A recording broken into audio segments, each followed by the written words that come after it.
Hello, in this video I explain how you can use exposure to care as an experiential learning method. Participants experience how it feels to be a care receiver and caregiver. They get exposed to the unique experience of being dependent on someone else. The experience is enriching for both of them, care receiver and caregiver.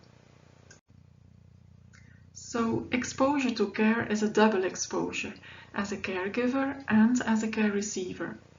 Care can be anything, being undressed or dressed by someone, taking a route in a wheelchair or accompanying someone, experiencing a day as a visually impaired person and his companion, and so on. Participants experience what it is like to give and receive care, as roles are switched halfway through the exercise. After the experience, participants use reflection questions and reflect on how it felt, what they found unenjoyable, enjoyable, and why. Then the participants share their experiences and learn from each other. The goal is that caregivers always check how the care receiver experiences it. What's important for the care receiver? What can you take into account as a caregiver? Not acting from your own frame of reference, but entering into a dialogue about this with the care receiver. In this video, we elaborate on the meal exposure example. In the meal exposure, participants experience what it is like to feed someone and be fed by someone else, and to be dependent on someone to get food. The aim is to achieve good meal care for care receivers in different settings. The exercise lasts 2 hours. Thorough preparation is always needed, both in terms of materials and participants. This is what you need: a room where the participants can sit at a table in pairs, material to decorate half of the tables nicely with tablecloth, flowers. The other half of the tables are rather untidy and unattractive, for example, a table with a coffee stain and breadcrumbs. Participants choose a table to sit at.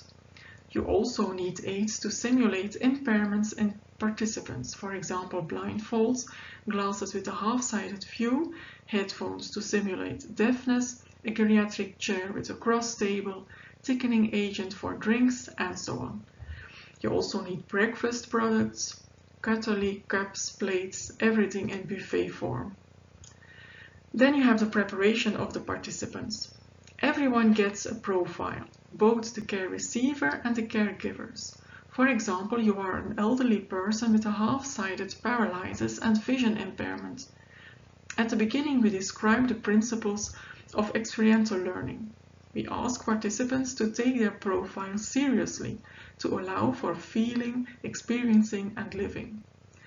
We ask them to avoid making it a laughing session.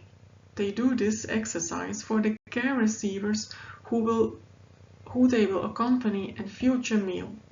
Under no circumstances can participants eat independently. The participants read their profile carefully and do not read each other's profiles. The caregiver takes breakfast for the care receiver at a buffet. First, the caregiver asks what the care receiver wants to eat. We ask the caregivers of the nicely set tables to give good care. They are friendly, with an attentive listening attitude, with willingness to respond to what the care receiver is saying or doing. They use a coffee spoon when necessary. Caregivers at messy tables stand straight during administering the meal. They talk mostly to their colleague and listen to the care receiver.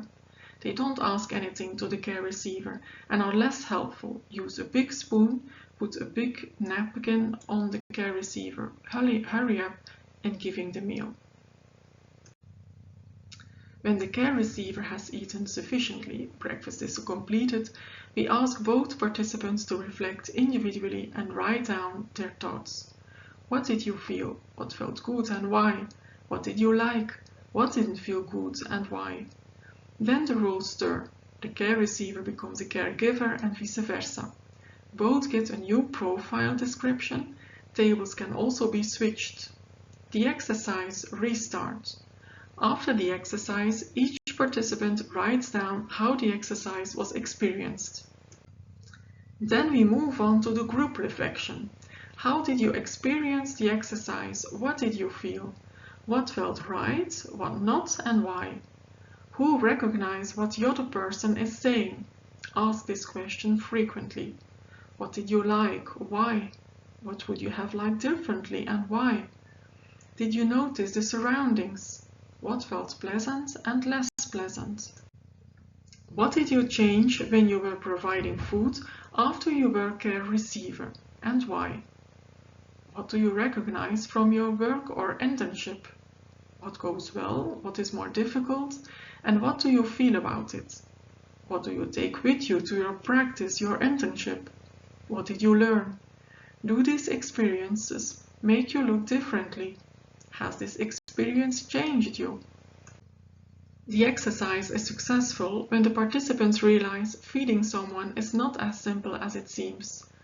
A common experience of meal care has important ethical dimensions. We all have our own norms and values, eating fast or slow, hot or cold drinks to drink in between or after the meal, big or small bites, and so on. We can transfer this exposure experience to other daily and common experiences in healthcare institutions. But important, you are not the other person. You cannot know how the other person wants it unless you question it. It can be a trap that we start acting from our own perspective. In the group reflection, we encourage to hold on what we have learned, to think back on it when you help someone, and always questioning the care receiver, whether it is good to do it this way or how he or she likes it. At the end, we ask the participants to write a letter to a friend or to a colleague to tell what they learned and to explain why they also should go through this experiential learning method. They also share that letter with the teacher. We've come to the end of this video. Thank you all for watching and wishing you good luck. This tool and video clip were created by Vives, one of the Belgian partners of the ETHCOM project.